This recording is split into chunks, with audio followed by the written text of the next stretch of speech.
그리스도 은사의 자세 용서에 관하여 135번째 시간입니다.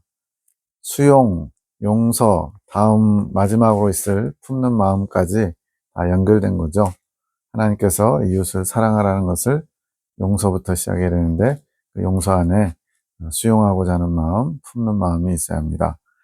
23년 8월 24일 내가 천국 열쇠를 내게 주리니 내가 땅에서 무엇이든지 매면 하늘에서도 매일 것이요 내가 땅에서 무엇이든지 풀면 하늘에서도 풀리리라 하시고, 저도 처음 이 문장을 접했을 때 그냥 뭐 이렇게 A, B, B, A 이런 식으로 되는 줄 알았더니 다 열쇠가 어디에 해당하냐면 땅에서 매이는 거, 땅에서 푸는 거, 이것을 통해서 천국 열쇠를 얻을 수 있다라고 말씀합니다.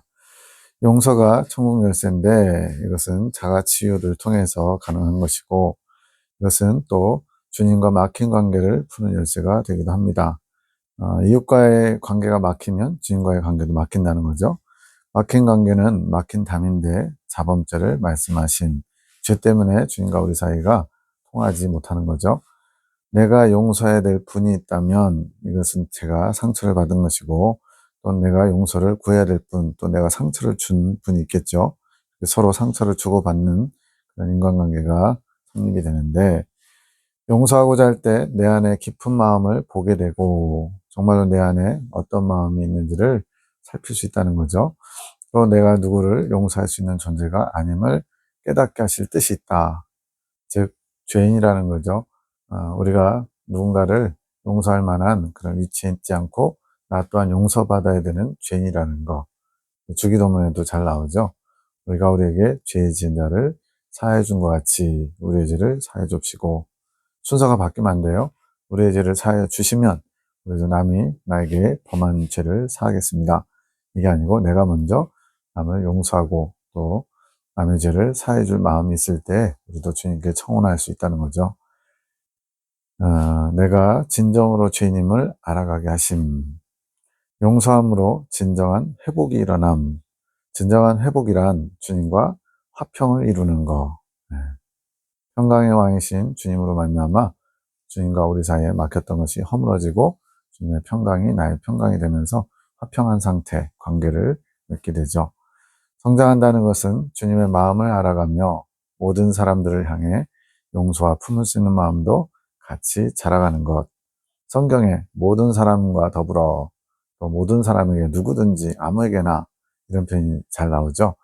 그래서 이 모든, 내가 좋은 사람에게만, 나와 가까운 사람, 나한테 잘한 사람만이 아니라 나를 힘들게 하고 나를 어렵게 하는 원수 같은 사람도 포함해서 그들 모두를 품을 수 있는 마음, 이것이 성장할수록 더욱더 그렇게 되는데, 그 원인이 바로 주님의 마음을 알면서 주님의 마음을 품게 되기 때문에 그렇습니다.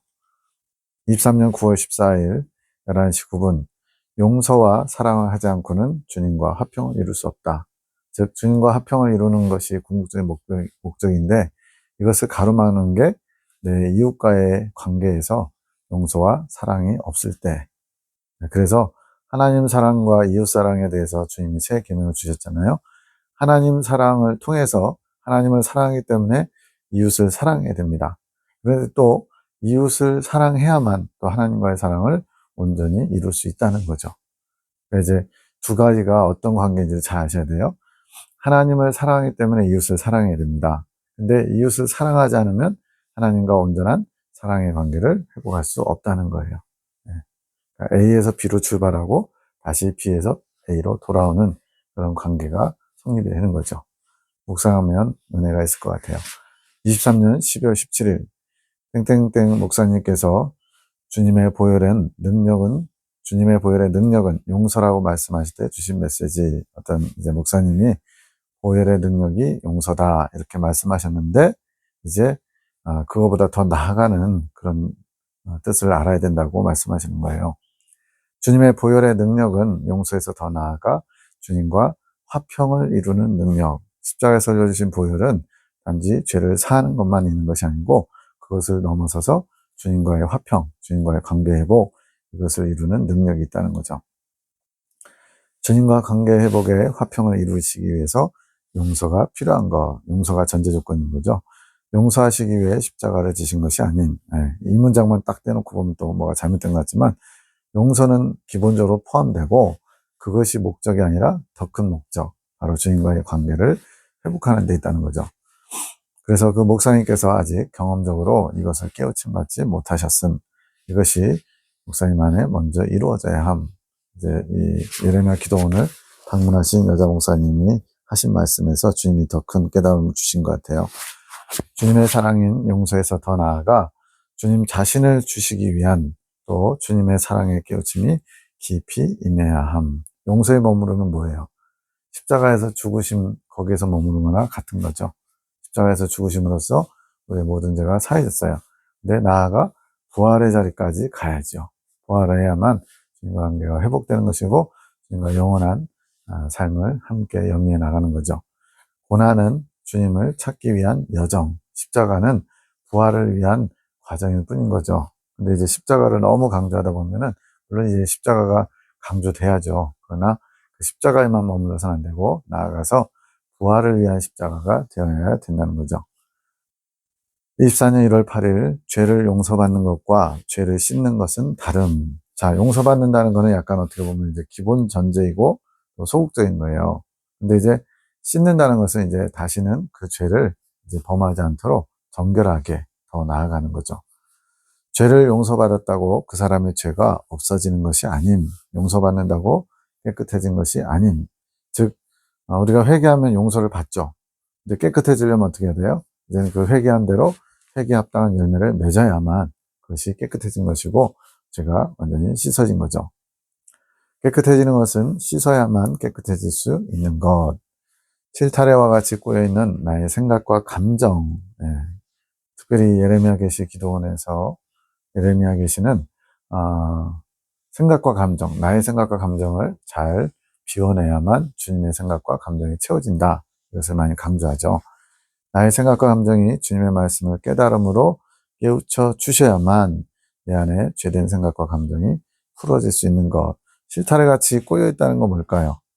굉장히 우리는 많은 이 땅에 살면서 자라면서 성장하면서 생각과 감정이 여러 가지 많은 것들에 영향을 받아가지고 우리도 자신을 잘 보기 힘들 정도로 생각과 감정이 많이 이렇게 영향을 받아 지대하게 서로 이렇게 막 얽혀 있다는 거예요. 관계에서도 스스로에 대해서도 또 앞으로 나아가야 될 미래에 대해서도 이러한 것들이 이제 주님의 말씀을 깨달으면서 생각과 감정이 하나님 중심으로 정리되는 거예요. 정리정돈, 사상의 정리정돈 이런 것들이 필요한 거죠.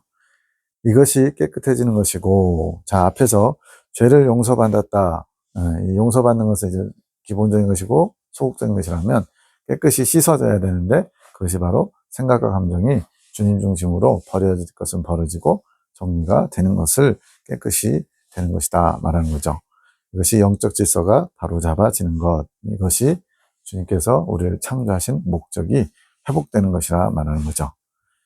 뜨개질을 했을 때 옷이나 모자나 목도리 같은 것을 만들어야 되는데 만들기도 전에 실들이 제멋대로 엉키고 꼬이면 이제 옷을 만들 수 없죠. 그 푸느라고 시간 다 보내죠. 그렇다면 먼저 꼬여있는 실들을 풀어야 함. 그래야 옷이 만들어질 수 있게 됨. 이제 이긴 자에게 주시는 복 중에 하나가 흰 옷을 입게 하신다 그랬는데 이 정결한 옷, 천국의 유니폼과 같은 흰 옷을 입기 전에 먼저 흰 옷을 또 만들어 가야죠. 그래서 흰 옷을 만든다는 것은 점차 흰 옷을 입을 사람의 모습으로 정결하게 돼야 된다는 거예요. 그러려면 흰 옷의 재료인 실타래가 풀어져야 되듯이 옷으로 실타래로 옷을 만드는데 그 실타래가 먼저 풀려야 옷을 만드는 작업을 시작할 수 있다는 거죠. 우리 안에 비워져야 될 것들, 꼬여있는 것들, 엉켜있는 것들, 하나님 중심적이지 못한 것들이 먼저 선행돼서 해결되어야 옷을 만들 수 있다. 이것을 예로 주님이 설명해 주시는 거죠. 주님께서 용서를 해주셔야 우리가 주님께 나아가 죄를 해결받을 수 있게 됨. 주님께 용서를 해주셔야 죄를 해결받는다. 이렇게 당연한 말을 할 수 있죠. 용서를 먼저 받아야 된다. 그리고는 씻어야 된다. 이 얘기를 하는 겁니다. 자, 용서가 먼저, 우리가 주님께 용서받으려면 먼저 또 남을 용서해야 돼요. 나에게 죄 지은 사람, 나한테 잘못한 사람, 내 마음에 원망과 불평을 쌓아놓고 있는 사람, 그런 사람들을 먼저 용서해야 되는데 용서는 품는 마음이다. 사랑과의 관계에서도 용서가 먼저 돼야 됨. 누군가를 사랑하려면 그 사람에 대한 거리낌이 없어야 돼요. 그러려면 용서가 먼저 돼야죠. 용서로서 내 마음에 수용하는 마음, 품는 마음이 되어야만 사랑과 꼬인 문제들을 주님께서 풀어가기 시작하실 수 있으심. 앞에서 언급한 대로 우리가 우리에게 죄 지은 자를 사해 준 것 같이 우리의 죄를 사해 줍시고, 먼저 우리가 우리에게 죄 지은 자를 사해 줘야만 또 주님께 우리의 죄를 사해 달라고 청원할 수 있다는 거죠. 순서가 바뀌면 안 됩니다. 순서가 바뀌면 안 돼요. 주님께서 정하신 방식이에요. 그래서 먼저 인간관계가 정리되어야만 주님과의 수직적인 관계도 잘 갈 수 있는 거죠. 용서하기 원하는 진정성, 그런 마음을 주님께 올려드릴 때 주님께서 그 마음이 될 수 있게 이끌어 가실 수 있으심. 용서마저도 주님이 능력을 주시고 또 마음을 주셔야 되는데, 그러려면 먼저 우리가 해야 되는 선행 작업이 용서하고자 하는 마음을 품는 것, 이것은 우리 몫이라는 거죠. 이것까지도 주님이 다 해주시진 않아요. 우리가 어떤 사람을 용서하기 어려운데 주님께서 용서하라 하셨으니 용서하겠습니다. 주님 용서할 마음을 허락해 주십시오. 그런 마음을 넣어 주십시오. 그럴 때 주님이 일하실 수 있다는 거예요. 이제는 죄를 해결받기 위해서 주님 앞에 나오기 원하신 이런 용서는 또 죄사함, 깨끗해지는 것과 밀접하게 연결되어 있다는 거죠. 날마다 우리를 용서하시는 이유는 우리에게 자신을 주시기 위함. 주님은 우리를 날마다 죄사함을 허락하시는 거죠. 용서해 주시려고 하는 것은 궁극적인 목적이 주님을 주시려고, 주님과의 합의를 목표로 주님께서 날마다 용서해 주시는 거예요. 이것이 죄 문제 해결하는 거죠. 하지만 많은 사람들이 용서받는 것에만 초점을 두고 용서받고 죄 문제를 해결받으러 나아가야 되는데 용서받는 것에 그치는 것. 그냥 쉽게 말하면 회개는 열심히 해요. 주님 용서해 주세요. 용서해 주세요. 근데 이제 죄 문제가 해결돼야죠. 완전히 그거와 관련된 것들이 다 제거돼야죠. 그래야 완전히 죄가 해결되고 문제가 해결되는 건데, 그냥 용서받는 것에만 그친다. 즉 회개만 하고 회개에 합당한 열매가 안 맺혀지는 거죠.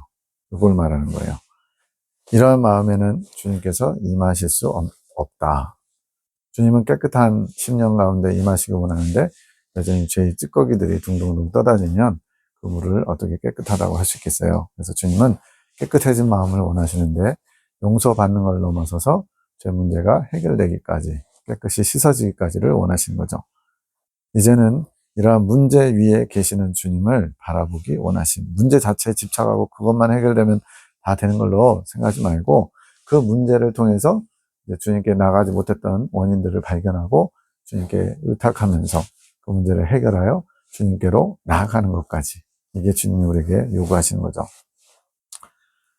왜 이러한 문제를 허락하신 것인지, 나에게 원하신 것이 무엇인지 먼저 주님의 마음을, 주님의 뜻에 귀 기울여 듣는 자가 되기 원하심. 이것이 주님의 참종의 자세, 참종, 주님이 사용하실 만한 그런 종의 자세는 바로 내 생각, 내 감정, 내 뜻을 다 내려놓고 주님의 마음을, 주님의 뜻을 알아 내 안에 채우기 원하는 사람. 그러려면 먼저 주님께 귀 기울여야죠. 이제는 참종으로 이끌어 가시기 위해 주님께서 일하실 것, 참종이 되기 위해 마음의 자세를 갖추어가게 훈련하게 하실 것. 참종으로 이끌어 가신다. 주님께서 이끌어 주셔야만, 허락하셔야만 우리는 더 성장할 수 있고 더 올라갈 수가 있습니다. 이것이 안 되면 계속 제자리에 머물거나 계속 긋겠죠. 모든 것은 훈련, 훈련받는 자의 자세로 모든 것을 주님께 확인받아야 함. 그러니까 내가 이 정도면 됐지 하고 만족하는 게 아니라 주님께서 원하시는 분량을 채웠는지, 주님이 원하시는 것을 이루었는지 주님께 확인받아야 된다는 거죠. 생각 하나, 말 하나 조심하며 주님의 눈치를 봐야 된다는 것. 저도 예레미야 기도원의 계시를 받기 전에는 그냥 내가 생각한 대로 그냥 다 툭툭 내뱉고 그것이 옳다고 생각하고 그렇게 살았어요. 근데 이제는 이 한마디가 주님 앞에 합당한지, 주님께서 원하시는 말인지 이걸 돌아보게 됩니다. 한마디 한마디, 또 심지어는 생각까지도, 또 지금 마음에 올라오는 감정까지도 주님께 합당한지를 살피는 거예요. 그래야만 주님과의 일치를 이루는데 한 발짝 한 발짝 나아갈 수 있기 때문에, 그래야 할 때 주님의 뜻을 알게 되며 그것이 점점 깊어져서, 즉 훈련을 이루어가면서 주님의 마음을 아는 데까지 자라가게 하실 것. 그리스도의 장성한 분량에 이르기까지 자라가라 그러는데, 그 비결이 여기 있는 거죠. 주님의 마음을 아는 일, 주님의 뜻을 알기 위해서 하나하나 주님께 생각과 감정을 점검받으면서, 이것이 주님께 합당한지, 주님의 마음에 일치한 것인지를 점검받으면서 주님의 마음을 품는 거예요. 침묵하며 주님을 바라보는 훈련. 그래서 침묵은 생각과 감정과 정욕의 소리의 침묵이 많이 벌써 언급되고 있죠. 이것이 되어야만 이제 주님의 것을 볼 수 있고 들을 수 있고 내 안에 채울 수 있고, 지금까지는 내 안의 생각, 내 안의 감정이 주인이 되어 주체가 됐던 거죠. 내 삶을 이끌어왔다면 이제는 내 안에 계신 성령님께 귀를 기울이며 그 성령께서 주인 되셔서 내 삶을 이끌어 가시게끔 훈련하시는 거. 성령이 주인 되셔서 나를 이끌어 가시는 게 바로 이스라엘 백성들이 광야 40년 동안 모세가 영도했던 것처럼, 그 모세의 인도를 잘 따라가면 가나안 땅에 들어갈 수 있잖아요. 그처럼 성령님이 우리 삶을 이끌어 가셔야만 천국에 다다를 수 있는 거죠. 모든 것에 침묵하며 먼저 나를 이끌어 가시는 주님의 성령님을 주목하며 바라보는 것이 나의 삶이 되어야 됩니다. 모든 것에 침묵, 모든 사람을 용서하듯이 모든 것에 침묵한다는 것은 어떤 상황 속에서도, 어떤 사건 속에서도, 어떤 관계에서도 내 생각, 내 감정을 끄집어내지 않는 거죠. 아니, 사람인데 어떻게 그럴 수 있어? 훈련이 그래서 필요한 거죠. 내가 하고 싶은 대로 말하고, 내가 하고 싶은 대로 생각하고, 감정을 품고, 이런 것이 아니라 주님의 것을 자꾸만 내 안에 품으려고, 그러면 주님의 것이 점점 알아지고 점점 품어지게 되겠죠. 그분께서 모든 문제를 풀어갈 열쇠, 여기서는 지혜를 말하는데 이것을 쥐고 계신 주님으로부터 지혜를 받아야만 문제를 해결할 수 있다는 겁니다. 많은 사람들이 예수님이 모든 문제를 해결할 수 있는 열쇠를 갖고 계시다는 건 알아요. 어떻게 그것을 가져올지는 잘 몰라요. 여기서 지금 방법을 말해주는 거예요. 하지만 나의 문제를 해결해 주는 것이 주가 되면 안 됨. 그건 부수적인 거래요. 주님과 관계가 회복되면 내 안에 막혀있던 모든 것들, 또 얽혀있던 것들이 풀어지겠죠. 근데 그 푸는 거에 초점을, 관점을 두면 안 되고, 그러다 보면 이제 내 뜻을 이루기 위해서 성령님을 이용하는 그런 일들이 발생할 수 있죠. 내 목적을 위해서 주님을 끌어들인 거죠. 주님의 이름을 빌려오는 거죠. 그러면서 주님이 원하신다고, 기뻐하신다고. 목회자들이 할 수 있는 가장 큰 실수 또는 범죄가 이런 것 같아요. 교회 일이나 또 주의 일을 하면서 주님의 이름으로 하는데 정작 주님의 뜻이 아닌 것들, 그거를 마치 주님의 뜻인 양, 자기의 사심, 욕심을 채우기 위해서 하면서도 그것을 주님이 기뻐하신다라고 성도들을 현혹하는 일들이 있을 수 있죠. 그렇게 내 문제에만 집중하게 되면 나를 이끌어 가시는 성령님을 놓칠 수 있어. 왜냐하면 목적이 좀 다른 거죠. 딴 마음을 품은 거죠. 이 문제 해결해 주세요라고 주님을 도구처럼 사용하려고 하는 거예요. 그게 아니라 주님이 주체가 되시고 나는 그 주님의 이끄심을 받아서 주님의 방법대로 주님이 하신 것을 보게 되는 관찰자. 주님이 이렇게 일하시는구나, 역사하시는구나. 증인이 돼서 또 통로가 돼서 다른 사람에게도 주님이 하시는 일들, 주님이 하실 일들을 증언하는 그런 사람이 돼야지요. 근데 주체가 내가 되고 내 목적을 위해서 주님을 이용하는 것처럼 되면 안 된다는 거예요. 모든 것은 그분의 때, 그분께서 모든 것을 합력하여 선을 이루어가게 하실 것. 이제 그 대표적인 것 중에 하나가 주님보다 앞서가는 일, 주님의 때가 아닌데 내가 그것을 원해서 당기는 일. 그럴 때가 이제 성령님보다 앞서가게 되고 주님의 일을 한다고 하면서 내 뜻을 이루고자 그런 사심을 자꾸만 드러내게 되죠. 그러면 이제 처음에는 그것이 별로 그렇게 크지 않아요. 근데 시간이 지나서 점점 주체가 내가 되고 또 점점 자기 만족과 자기 의를 통해서 뭔가를 이루어보려고 하는 그런 자세가 갖춰지면 점점 참종과는 거리가 멀어지는 거죠. 24년 2월 4일 11시 59분 환상이 보이는데 하얀 드럼 세탁기가 보이고 이것은 주님께서 일본사님께 주신 세탁기 좋은 거죠. 빨 수 있는 거.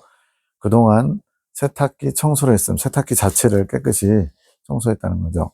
주님의 마음을 아는 통로가 연결됨. 나 자신을 보는 눈이 열린 거.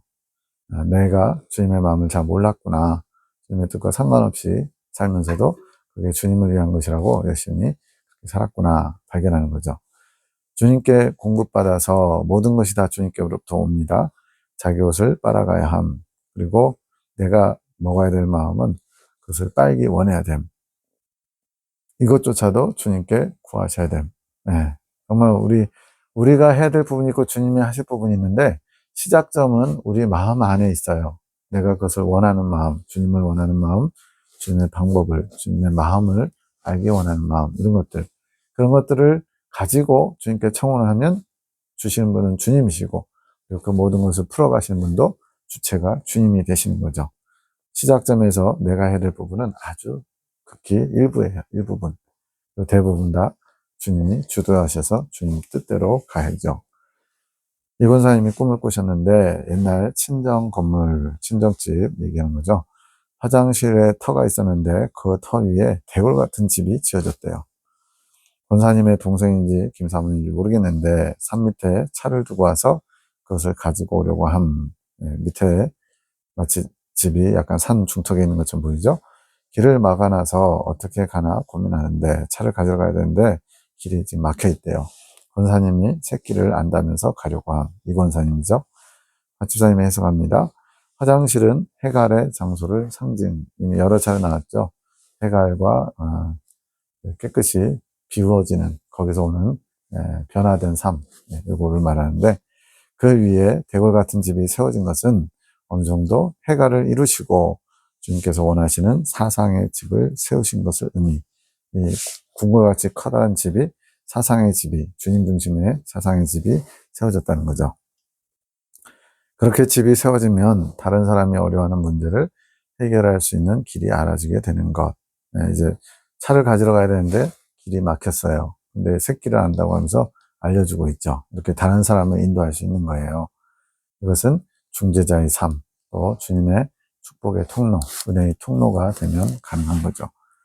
차는 주님께 나아갈 수 있는 수단을 상징하고 그것을 잃어버려서 찾고자 하는 영혼을 도와줄 수 있는 방법이 눈에 띄는 것. 즉, 다른 사람이 주님을 잃어버렸는데 주님을 다시 만날 수 있도록 도와주는 역할을 하는 거죠. 다시 며칠 후에 권사님께서 꿈을 꾸셨는데 시교의 사람들이 은혜로운 얼굴로 나왔다고 하셨음. 이제 지금은 떠나온 그 교회 창립 멤버와 같으신 분인데 그 교회 분들이 나왔는데 얼굴에 은혜스러움이 있더라는 거죠. 이것은 권사님께서 이루셔야 될 분량에 대해서 알리시는 것. 꿈에 나온 사람들은 모두 권사님께서 용서하시고 품으셔야 할 영혼들. 함께 신앙생활 열심히 수십 년간 같이 했는데 이제 약간 떨어져 있게 되고 서로 이렇게 대면대면하게 되고 또 때로는 원망 또 섭섭한 마음 이런 것들이 앙금처럼 남아있는데 그분들을 다 품어가지고 그분들이 이제 은혜로운 얼굴을 가질 수 있도록 도와주는 역할을 이 권사님에게 주어진 사명과 같은 거죠. 그것이 이 권사님께 주어진 분량이라는 거죠. 꿈에 나온 사람들 모두 권사님께서 용서하시고 품으셔야 되는 영혼들. 안 그러겠어요? 본인의 몸과 같은 교회에서 잘못한 것도 없이 쫓겨나다시피 이렇게 밀려나셨는데 그것에 대해서 원망하고 불편한 마음이 아니라 그들을 용서하고 품어야 된다는 거죠. 육적으로 품는 게 아니라 영적으로 품어야 되는 것. 영적으로 품는다는 것은 그 영혼이 주님께 잘 나아갈 수 있도록 돕는 자의 역할을 하신다는 것. 내가 어떤 영혼을 인도할 수 없어요. 그러나 그 영혼을 주님께로 나올 수 있도록 가이드 역할, 도움을 줄 수는 있죠. 그것은 권사님의 의지, 즉 원하는 바에 있음. 이 원하는 것은 권사님의 몫이라는 거예요. 그런 마음이 있어야만 수용하려고 하고 용서하려는 마음이 있어야만 주님께서 그렇게 이끄실 수 있다는 거죠. 이제는 스스로를 향한 마음을 주님을 향한 마음으로 바꾸어서 이제 스스로를 향한 마음은 내 믿음이 성장하기를, 내가 주님께 가까워지기를, 어떻게 보면 이거는 나의 개인적인 거죠. 그것이 이제 주님의 원하심을 이루어드리는 것으로 더 한층 성장해서 이제 그동안은 내가 원해서 뭔가를 이루고자 했다면 이제 주님께서 원하신 게 뭔지를 알아서 그것을 이루어드리는 도구의 자세를 갖추려고 하는 거죠. 그것으로 바뀌어서 나아가야 된다고 말씀합니다. 주님의 마음을 아는 훈련에 전력을 다하시면 빠르게 나아가실 수 있습니다. 그래서 포인트는 주님의 마음을 아는 자, 이게 포인트예요. 그래야만 주님의 뜻을 이루어질 수가 있기 때문에. 24년 2월 7일 10시 11분 김지사님에게 주신 말씀인데, 주님께서 많이 화가 나신 내용이 뭐냐면 애정행위, 애정행위라고 해서 거창한 건 아니고 손을 잡아본다든가 한번 뒤에서 안아본다든가 이런 거겠죠. 그런 사랑해서 하는 그런 남녀 간의, 그것도 남편과 아내 관계잖아요. 그런데 여기서는 지금 애정행위 자체를 지금 주님의 뜻을 죽이는 행위, 이건 이 부분을 처음 보는 분들은 남편이 아내 안아준 것도 안 돼? 손을 잡는 것도 안 돼? 이런 식으로 생각할 수 있잖아요. 지금, 이 상황이 지금 특수 상황인 걸 알아야 돼요. 뭐냐면, 바로 송 원장님이 이제 주님의 신부로 단장되고 준비되고 있기에, 이제는 주님의 신부를 주님이 원하시는 그런 어떤 뜻 가운데 있어야 되는데, 거기에 인간적인, 육적인 그런 사심으로 하게 되면, 그것이 주님의 뜻을 거역하는 또 죽이는 행위가 된다는 거죠. 이거는 이제 전체적인 걸 다 알아야지 이 부분이 이상하게 보이지 않을 수 있어요. 주님은 주님의 도구들이 거룩하고 순결하길 원하십니다. 아니, 남편과 아내 관계가 무슨 상관인데 육체적인 관계 맺어도 되는 거 아니야? 라고 하시는데, 주님께서 이제 그 전에는 합법적이었죠. 그리고 주님도 남편과 아내의 부부관계를 뭐라고 하시거나 막으시지 않았죠. 근데 이제는 주님께서 더 높이 성장시키셔서 주님의 것으로 사용하시기 때문에 이런 것도 이제는 나를 위해서 다 내어달라고 주님이 원하셨고, 그것을 또 김지사님이 화답하셨거든요. 그러다 보니까 여기에 이제 육적인 애정을 발휘하는 것을 주님의 뜻을 죽이는 행위라고 말씀하시는 거예요. 이제는 작은 행위 하나도 용서하지 않겠다고 하신, 즉각 버림할 것이 명심하라고 하신, 이럴 땐 주님 너무하시네라는 마음을 품으면 아직 주님의 뜻과 마음을 받지 못한 거죠. 주님의 뜻이 그러하다면 제가 아쉽지만 한번 해보겠습니다, 이렇게 해야죠. 주님의 뜻을 행할 자 송 원장님이요, 이제는 더 철저히 보호하고 가실 것. 제가 밑에다 하나 예를 들어놨는데, 이제 돌아가신 고 노무현 대통령이 술을 엄청 좋아했대요. 그래서 엄청난 애주가였는데, 이분이 재임 기간 동안에 술을 한 번도 안 먹었다는 것 같아요. 왜 그랬나 봤더니 본인이 술을 먹고 감정적이 되거나 이렇게 돼서 대통령으로서 책임감 있는 그 선택과 결정을 할 때 영향을 줄까봐 그 술 좋아하던 분이 대통령 그 책임, 의무감으로 술을 끊었다는 얘기를 합니다. 이것처럼 노블레스 오블리주, 어린아이 단계, 청년의 단계, 또 아비의 단계에서 각 단계마다 주님이 원하시는 분량과 요구하심이 있어요. 그래서 아비 단계에서 어린아이처럼 행동하면 당연히 책망받고 혼나야죠. 그것처럼 어린아이 단계에서는 허용됐던 것이, 청년 단계에서 허용됐던 것이 아비의 단계에서는 허용되지 않는 것들이 있는 것입니다. 이것을 주님의 뜻으로 받을 때 우리는 더 주님의 마음을 알게 되고 주님의 뜻에 부합한 삶을 살 수 있겠지요.